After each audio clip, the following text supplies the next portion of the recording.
Oh, hindi natin kailangan Total, ito naman hindi naman tungkol sa amin. Ito ay tungkol sa inyo at kinabukasan ng mga anak ninyo. Tama ho ba? Lalo ngayon, nakita nyo ang alimuong. Sobra. Yung init ng panahon, siyang init ng politika. Nagugulat ako dito sa mga katunggali ko. Ako inaalmusal. Ako tanghalian. Ako inahapunan. Yung isa naman, nakisali pa. Ginawa kong pulutan sa inuman. Ang nalulungkot ako, bakit hindi na lang sila magsabi ng bagay na ginawa nila sa taong bayan? Bakit mo kailangan hilahin ng paa ng may paa para ikaw ang umangat? Kung ikaw ay naglingkod, wala ka naman dapat ipangamba. Tama ba? Nagagalit ayoko naman. Hindi na lang ako kumikibo, hindi ko na lang pinapatulan kasi siyempre mahal ko rin naman yung mga yan. Let's be honest to ourselves, no? Kaya lamang, simula yata nung October 9 na matapos ang last day ng filing nung October 8, October 9, first thing in the morning, sinisingil na ako ng utang na loob. Gusto ko naman. Total, makailang beses na akong tumayo dito. Wala naman akong kinubli sa inyo. Wala naman akong itinanggi. Nay, tay, totoo po, sa akin naman galing. Sa akin yun na marinig.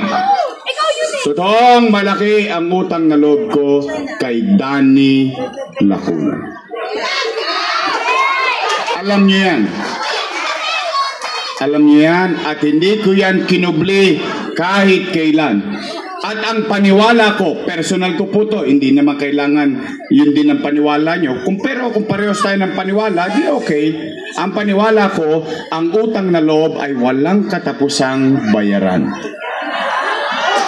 Tama ba? Habang buhay yan. Kaya lamang, ang paniwala ko rin, ang utang na loob, hindi sinisingil, kusang binabayaran. Tama ba?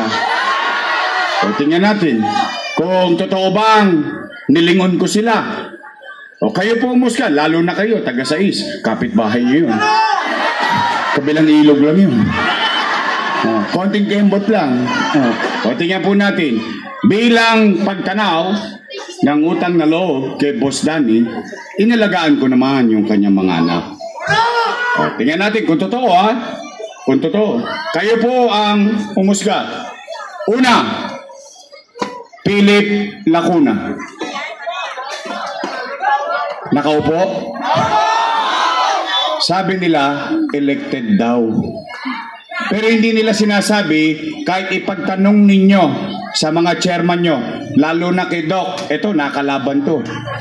Dito to, para lang alam ninyo, ipinakiusap ko yan sa mga chairman. Ayaw iboto ng mga chairman yan. Ayaw. So, exactly. O yun, no? Tamo, may mga... Sabi ko mahirap talaga magkubli. Suplado. Exactly. Pero, hindi yun yung punto. Ang punto, salamat sa mga chairman noon, at kung chairman pa sila ngayon, salamat, pinagbigyan nila ako na botong Liga President yan ng mahabang panahon. Kung yun ay hindi totoo, wala na akong magagawa. Pero, kung may kakilala kayong chairman, ipagtanong po ninyo. Nakaupo? Pangalawa, Dennis Lacuna. Nakaupo? Pangatlo, Lay Lacuna. Nakaupo? O ganun din yun. Liga President, ipinalit ko kay Philip Lacuna. Para lang tayo, real talk lang ba? Yung totoo lang. Pangapat, asawa ni ate. Yung ate ko.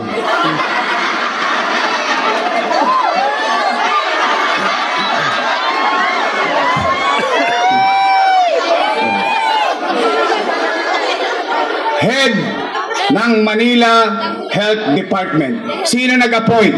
May nagsinungaling na naman. Panahon daw ni Mayor Lim. Samantalang paalis na ako, pinapipirmahan pa niya sa akin pagiging department head nun eh. Anong sinabi ko, ate, nakakaya sa tao. Magme-mayor ka na, gagawin pa department head to. Kaya nga boss, ikaw na pumirma. O tingnan natin kung ako ba talaga nakapirma sa appointment niya. But hindi pa rin yun. Huwag na yun. Nakaupo. At yan ang una kong tatanggalin pag ako nakabalik.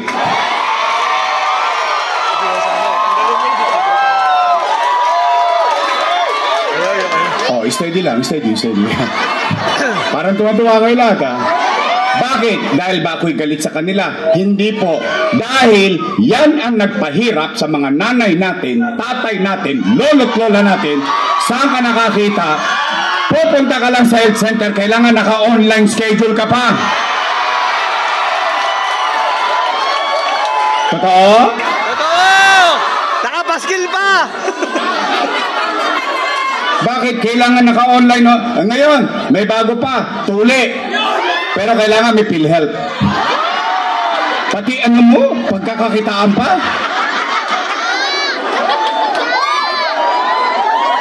Totoo? Basta wala tayong panira dito. Ayoko talaga. Ano lang tayo? Real talk lang. Real talk. Just enough, yeah. Real talk lang naman men. Ang bars pero broke pa rin.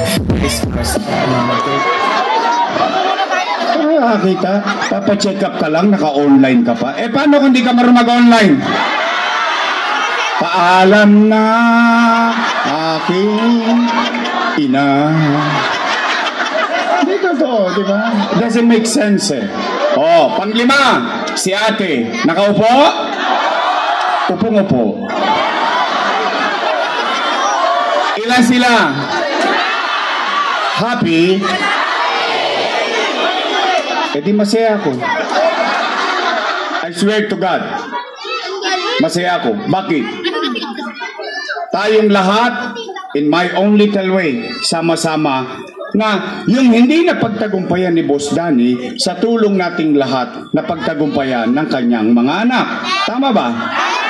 Bagay na dapat natin ikalugod kung tayo'y naging bahagi ng pagtulong. Tama mali?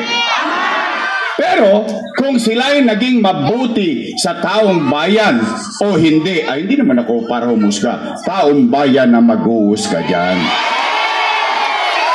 Tama ba? Oh. Ngayon, Yorme, tatanaw ka pa ba ng utang na loob? Ang sagot ko, opo. Bakit? Pilipino ako. Wala kang magagawa eh. Ganun talaga tayo. Kaya lamang, meron lang akong pakiusap. Baka naman kung po pwede, sa ibang bagay na lang ako tumanaw ng utang na loob. Abay, bakit? May utang na loob din naman ako sa taong bayan eh. Ngayon, masama naman ba na dinggin ko yung sigaw ng taong bayan? Yung taong bayan na sumisigaw na bumalik.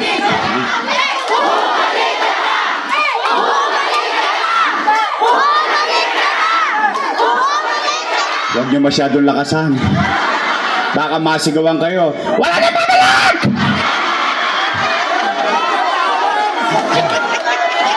Napanood niyo? Napanood ko din. Kala ko mapapatid yung litid eh. Bakit sila nagagalit? Bakit sila nangangamba? Bakit sila natatakot? Kung sila ay nagbuti sa kanilang tungkulin sa taong bayan, makita sila o hindi ng taong bayan, iboboto sila ulit ng taong bayan. Tama ba? Nakagalit.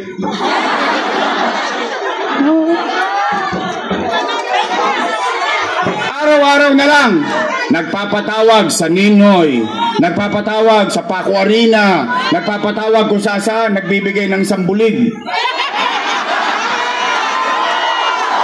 May 5 kilong bigas pa yun. Tama ba? Wala kayo? Mahinang klase kayo? Pero paparating na yan. Huwag kayo mag-alala. Payo ko, tanggapin nyo. Sayang din. Hindi pa kayo kumain? O, di may 1,000 rin. Sayang, di ba? Tanggapin nyo. Bakit? Hindi nyo naman hinihingi. Binibigay sa inyo ng kusa. Pero saan ka naman nakakita? Ganito, public gathering. May bota ng sambulig. 5 kilo. Pero bawal mag-cellphone. Baka ma-record. Kung wala silang tinatago, wala silang sinasabing masakit, bakit nila pipigilan ng tao na mag-video? Kayo nga, 5-5 yung cellphone nyo ngayon, no? Tama, mali?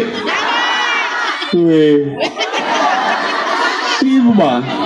Pero, ano ba sinasabi nila? Si Ana! Di ba ganun yun? Maraming iniwang utang. Narinig niyo yun? Narinig ko rin eh. Sinabi ba nila yun? Napanood ko din. O sige. Ako daw ay maraming iniwang utang. Mga nanay ko, mga tatay ko, mga lolo't lola ko, mga batang Maynila, ni minsan, hindi ako nagkubli sa inyo.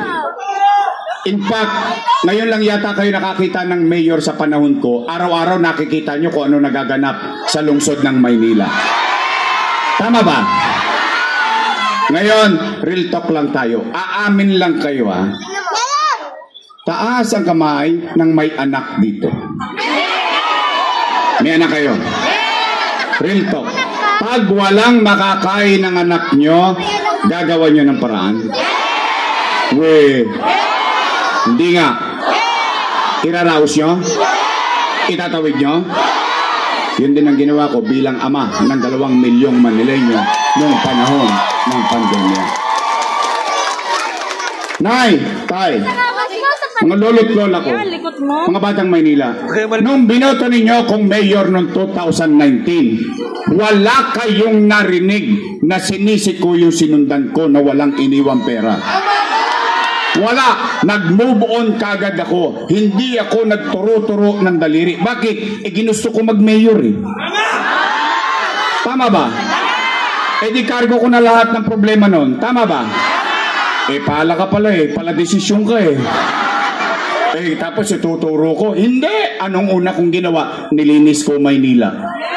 Dinisiplina ko Maynila. In fact, you can Google it, lalo na sa mga bata.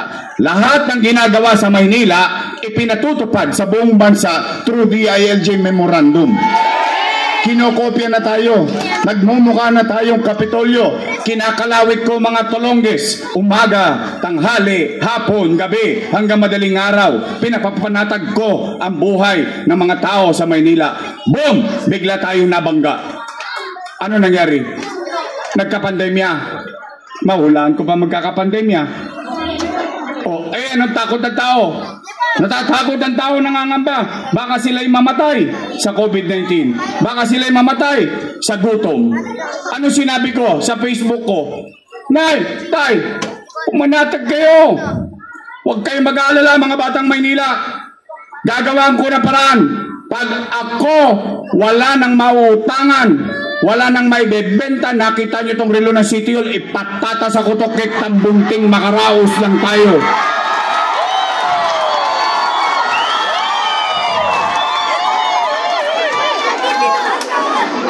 Ganun talaga buhay. Kung mahal mo ang anak mo, kung mahal mo ang pamilya mo, 2 milyong bibig ang umaasa. Anong gusto nyo gawin? Umupo? Ayusin ang buho? Hindi. Nay, tay, kayo'y testigo. Yung mga nandito ngayon, kayong mga nangabuhay, kasi yung bang testigo ko patay na eh. Kaya man ako magagawa, nagka-COVID eh. Pero kayo dito, tayong lahat dito, testigo kayong buhay. Pati kalaban namin, testigo rin sila. Bakit? At least masasabi natin sa Maynila anong panahon ng pandemya, walang nagutom sa lungsod ng Maynila. Tama ba? Buwan-buwan may food box. Yun ang kwento. Hindi pa nga nauubos yung food box, dumarating na naman yung food box. mayaman, middle class, mahirap, pantay-pantay. Per family. Anong ibig sabihin? Halimbawa, ito, highballs. 2-3 pamilya nakatira dyan. 3 food box. Tama, mali? Walang pinili. Ilan sila? 700,000 families in the city of Manila. Buwan-buwan. Yun ang kwento. Ay, lagyan natin ng kwenta. Pagpalagay natin isang bulig o 1,000 lang ang isang food box. 700,000 times 1,000. No, magka? Patay na. Dami ng zero.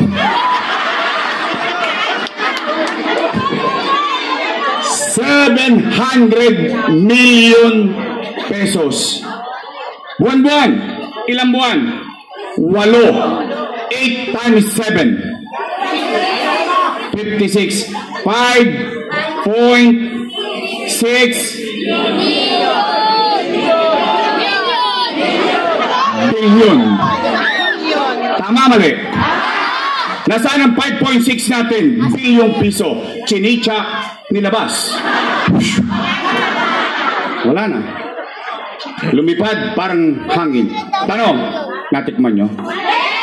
Naramdaman nyo? Natanggap nyo? Ay di salamat sa Diyos. Chicha pa lang yun. Hindi ko pa binabanggit yung 1,000 na kakat. Anda, correct. Correct. 700 million plus 5.6. 6.3 billion. Dalawa pa lang yun. Malaki pera?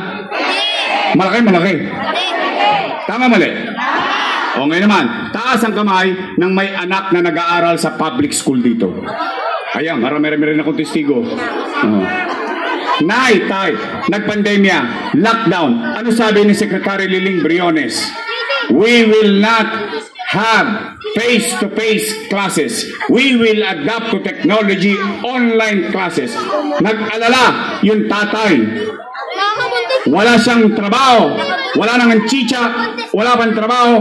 Bibili pa ng tablet. Yung nanay, yung tatay nag-alala. Pero hindi. Hindi. At hindi. Dahil may tablet ang mga mag-aaral sa pampublikong paaralan. Sino nagbigay? Si Yorme? Hindi. Gobyerno ng siyudad ng Maynila. Natanggap nyo? At hindi lang tablet, may internet pa. Tama, mali? Natanggap nyo? Nagamit nyo? Si ma'am, si sir, 10,300 teachers. Bumili tayo ng 11,000 na laptop. May internet na, may laptop na si sir, walang tosgas si ma'am, walang tosgas si sir, walang tosgas yung mga magulang. Nakaraos tayo sa pag-aaral ng ating anak. Tama, mali? No, magka 1 bilyong piso tablet at laptop. No, magka internet 300 million. 6.3 plus 1.3 7.6 billion. Wala pa dyan ng remdesivir, tocilizumab, molnupiravir, gamot sa COVID na ang Maynila lamang ang meron. Daang-daang libo ang isa, mabuhay lang. In fact, ang dapat ikatangos for the first time noong panahon ng pandemya, naging proud ang mga taga Santa Ana. Naging proud sila dahil ang Santa Ana Hospital naging modelo ng COVID center sa buong Pilipinas. Ewan ko lang ngayon. Basta COVID lang pinag-uusapan muna natin. Faktual lang tayo para walang siraan. Tama ba? Oh, Nay, Tay, AstraZeneca.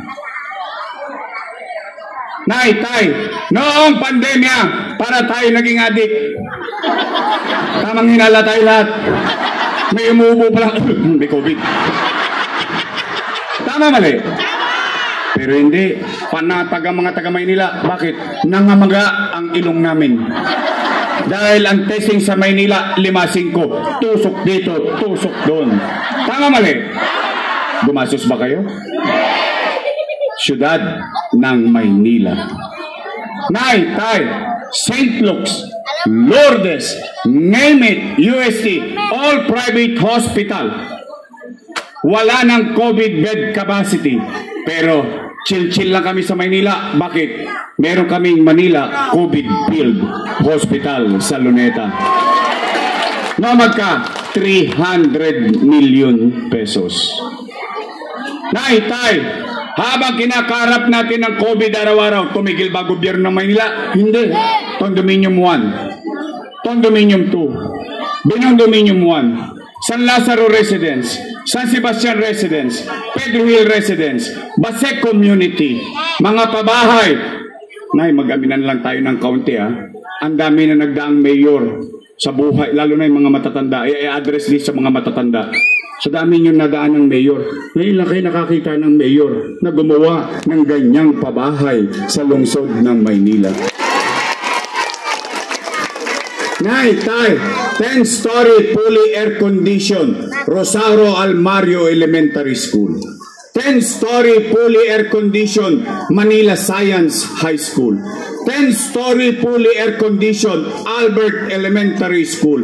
10-story fully air-conditioned Magsaysay. Nung umalis ako sa Magsaysay High School, nung umalis ako mayor, 5th floor na. Ngayon, 3 taon na ako wala, 5th floor pa rin.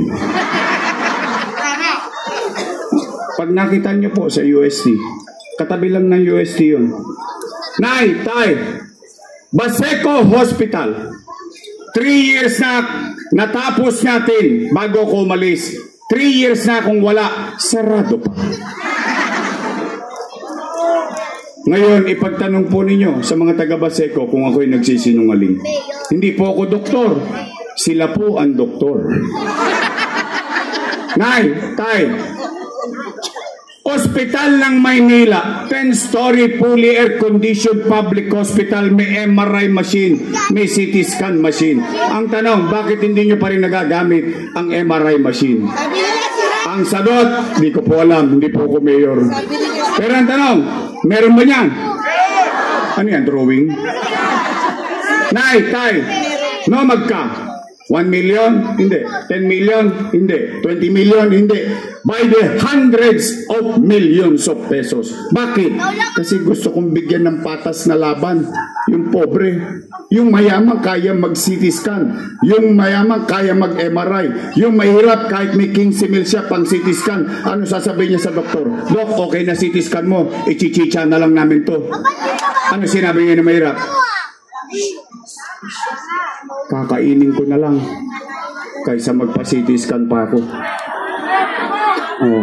Ano ngayon nakita ng pobre? Himaspirin.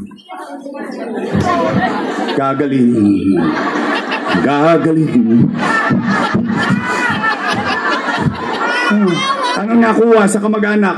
Yakapsul. Kispirin. Di ba? Hindi po ako doktor. Sila po ay doktor. Mag-asawa pa sila. Pero yan, nandiyan dyan. Oh, nay, tay. Ang nakalulungkot, noong 1 buwan, nag-cutting ribbon sila sa Pedro Hill Residence at San Sebastian Residence. Ang sabi nila, sila daw ang may gawa nun.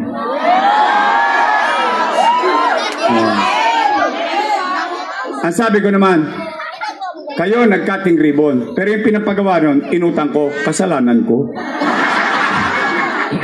Wow. Puro kayo utang dito, utang doon, utang dito, utang na yan. Hoy, bawal magmura, sinabi ko, utang ina yan. Oh. Tama ba? Tanong, ang Pilipinas ba may utang? Trilyon. Tama mali? Naramdaman nyo? Nakita nyo? Natikman nyo? Nahawakan nyo? Nagamit nyo? Ang Maynila ng utang, nakaraos tayo. Napakinabangan ba? Saan ka nakakita? Dati squatter. Ngayon, papasok sa condominium. Ano sasabi? 15th floor, please. Tama mali? Napakinabangan ba na tao? Oh, ba't sila nagagalit? Sana nag-report na lang sila kung ano ang ginawa nila sa loob ng 3 taon. Kaya yung mga yan, ang mga mapanira, kasi walang nasabing nagawa. O tayo, may kwento. O, yung kwento, nilagyan natin ng kwenta. Tama, mali?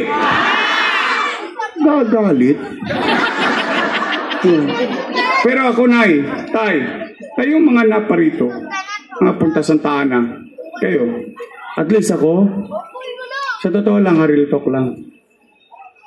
At least makakapaglakad ako kahit saang iskinita dito sa Maynila.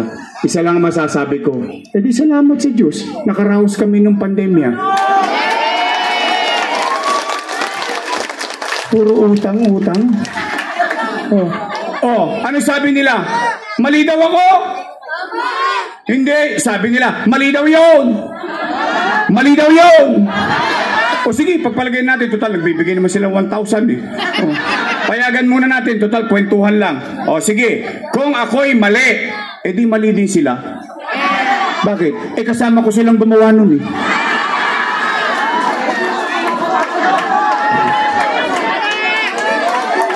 Tama ba? Pero nung ginagawa yun, paabot-abot pa sila ng food box.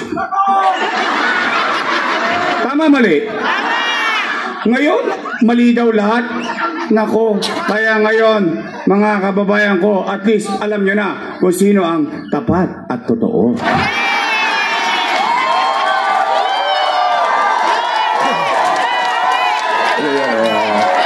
Joyce Parang Mafia. Real talk lang po, my man. Meron kong bars pero broke pa rin. Lalo na yung isang mayabang na yun. Sana ba yun? Ayun o. Mayabang-yabang nun. Siya daw ang gumawa ng batas. Batas ko yun, sabi niya. Alam niyo ba ginawa sa mga senior? Ginawa ng 1,000 yung pension nila. Yung ginawa kong 500, ginawa ng 1,000. Tama naman, doblado daw. Ayun ang itinatango si Nailong. Ako, simple na sagot ko dyan.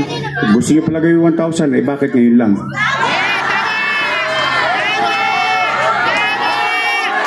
Tama ba? Kaya meron akong team song dyan. Bakit ngayon ka lang dumating sa...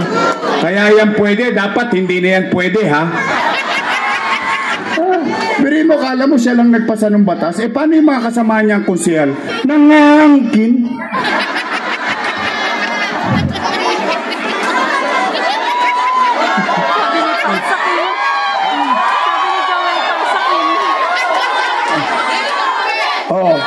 Nay, Tay, lumalalim na gabi. Ngayon ko kayo matanong, after everything said and done, teka lang, binugoy mo. Matapos mangyari at nasabi ang mga bagay-bagay, matanong ko kayo, gusto niyo pa ba akong bumalik?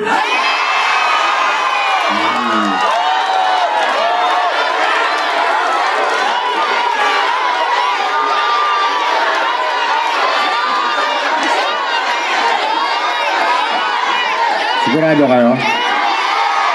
Taas nga kamay na gusto akong bumalik. Talaga?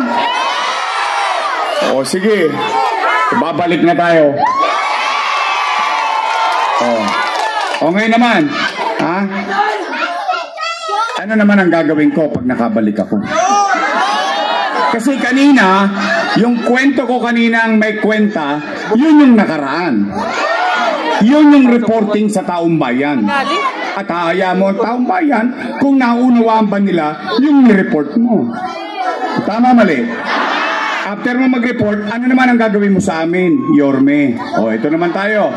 Anong una kong gagawin? Nay, Tay, tatanungin ko lang kayo. Sasagot lang kayo, ha? Kung napapansin nyo, yung napapansin ko at marami nakapapansin ng mga batang Maynila. Nay, Tay, napansin nyo ba parang dumudugyot ulit ang Maynila ngayon? Hindi daw eh. Hindi daw. Di ba napanood yung interview niya, hindi madugyot ang Maynila? Ang tanong ng tao, umikot ka kasi. Dumugyot ba? Talaga? Promise? Yan ba'y concern nyo? Then, Nay, Tay, may awa ang Diyos. Sa tulong nyo, nakabalik tayo. Lilinisin ko ulit ang lungsod ng Maynila. Saan ka nakakita ng truck panghakot ng buhangin? Pasok nyo nga sa bulkan nyo kung makapasok. Subukan niya. Tama mali. Hirap-hirap yung tao. Tatapo yung basura. Dati ninyanyangga lang ng tao yung basura. Ngayon, gaganunan pa. Tama mali. Paano kung ano yun, nabutas?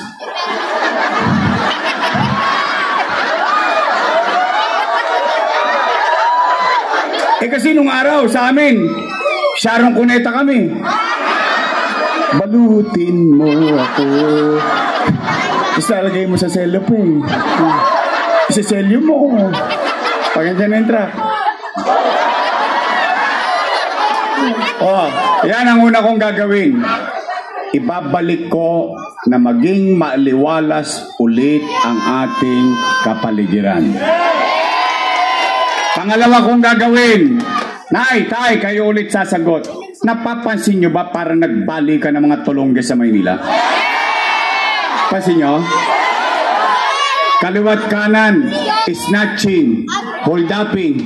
Ngayon, puro ano ngayon ha, kidnap, napansin nyo? Saan ka nakakita? Tanghaling tapat, Top Avenue. Jeepney driver, naghahanap buhay. Barya-barya lang, diadakmain ng 4 na bata. Tapos parang walang gobyerno sa Maynila. Ano nangyari sa atin? Kaya mga adik,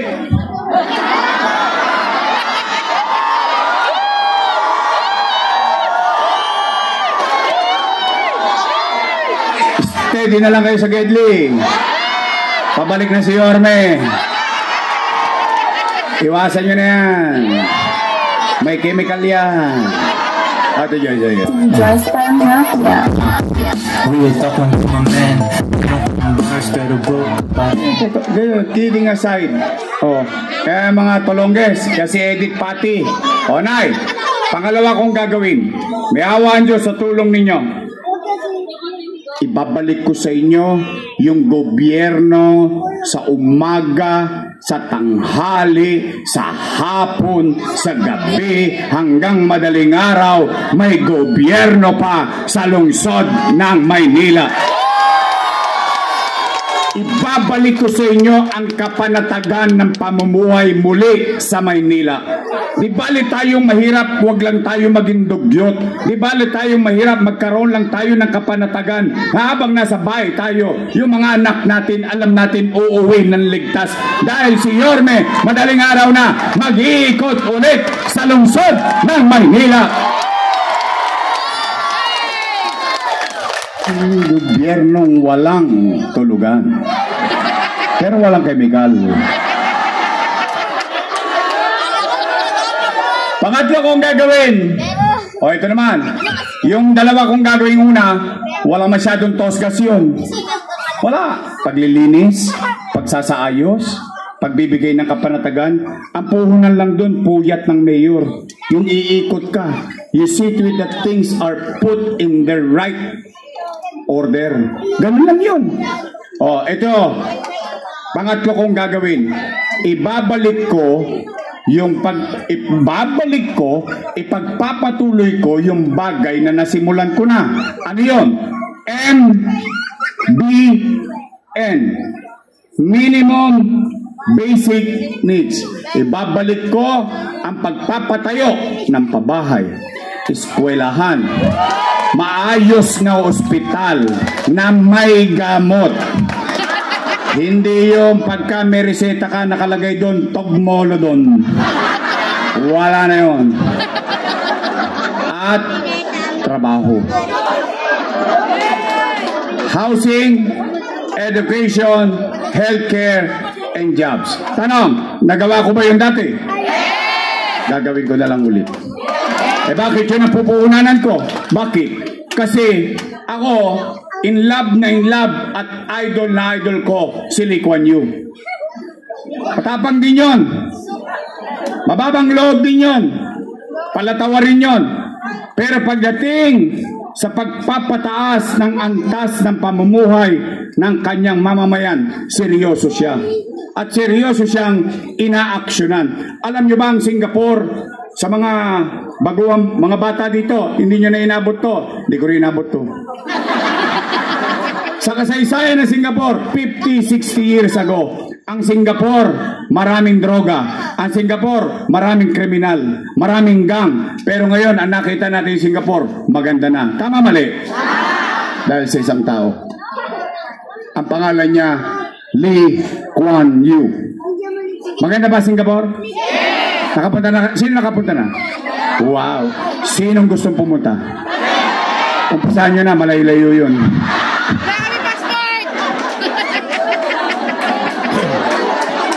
I love you. Oh. Kasi ang gobyerno, buting alam na dapat ang tao to eh. Dapat sinasabi to sa tao eh. Ang gobyerno, hindi niya mapapayaman ng tao. Hindi. Ang pagpapayaman ng tao ay sa sariling sikap niya. Pero ang gobyerno sa buong mundo, anumang uri ng gobyerno, kaya niyang ipataas ang antas ng pamumuhay ng kanyang mamamayan. Yun ang kompromiso ko sa inyo, mga batang Maynila. Ano pa gagawin ko? Wala na, uwian na po. Opo. Eh kasi yung mga pailaw, ano lang yun eh, baking lang yun eh. Yung paghahalaman, mga pampasarap. Pero yung importante, yung 4 na bagay, at saka yung 2 concern nyo. Nauunahin ko. Ha? Oh. Kaya nay, tay, gusto nyo ba talaga akong bumalik? Promise. Ngayon, katulad ng lagi kong sinasabi, I cannot do it alone. Buti nang nagsasabi ng tapat, nagsasama ng katulad ko. Binibigyan kong kredito yung aking katunggali ngayon. Bakit? Hindi ko naman magagawa yun nang hindi sila kasama eh. Kaya nga ako nagtataka eh. Dati, tama. Ngayon, mali. Uy, amnesia girl.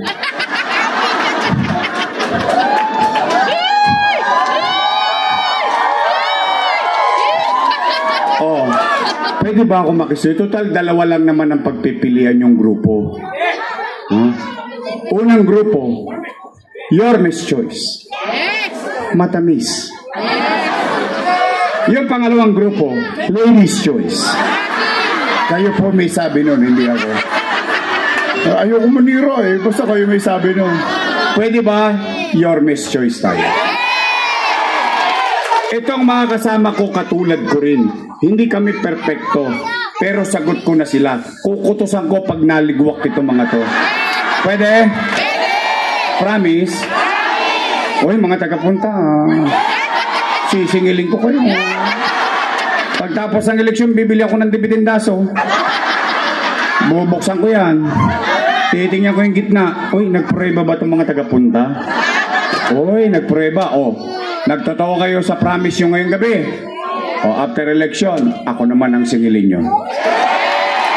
Pwede? Promise? Walang sarutan, ha? O, nandito ang ating kaibigan, Volter Castañeda. Kate Marasigan. Ang inyong kapitbahay, Doc Mercado. Joel Elmer Par. Christian Joey Hoy. At saan kayo nakakita mga taga-distrito 6, patay na, bumangon pa.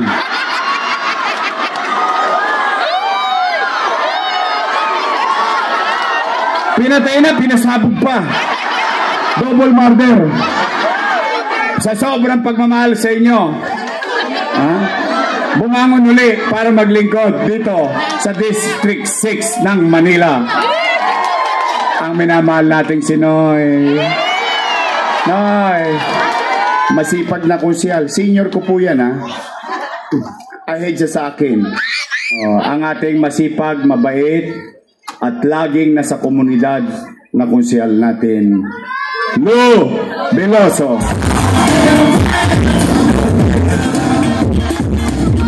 Ang ating congressman, pwede ba? May iba naman. Talaga? Ingat kayo kay Mang Kanor.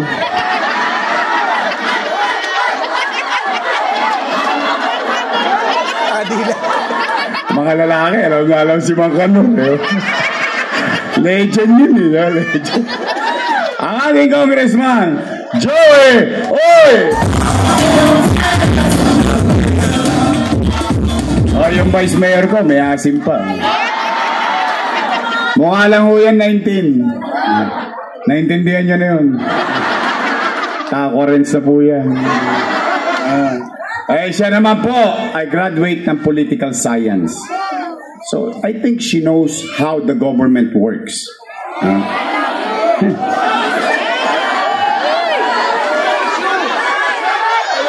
In addition,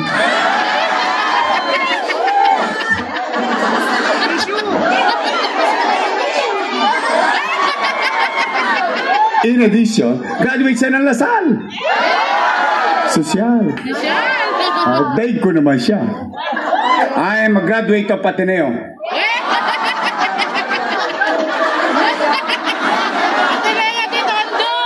Parang ayaw niya maniwala. Totoo naman ah. You don't like my English? My English is good, but I need cash. Ay, siya. Ateneo dito nga. Ang ating Vice Mayor ay aral din sa kanyang ama and she knows how to preside during the Sangguniang Panglungsod session.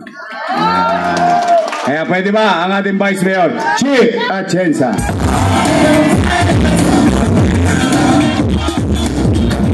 Straight?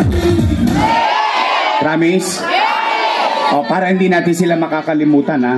Para hindi natin makakalimutan, bigyan natin sila ng team song sa Mayo 12. Ito team song nila. Tan, tan.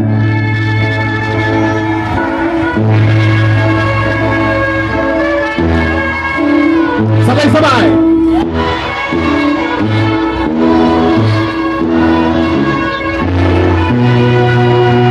Promise, pagka-graduate na natin sila. Lalo na yun, oh. Ha? Oh. Promise, ha? Oh. Maraming salamat sa inyong lahat. Nay, bilang panghuli, ako ba'y nakapagsalita ng masakit na bagay laban sa kanila? Ako ba'y nanira ngayong gabi? Oh, maluwag na po loob ko. Kasi ang magsabi ng totoo, ang magsabi ng tapat, nagsasama ng yan ang tapat at totoo.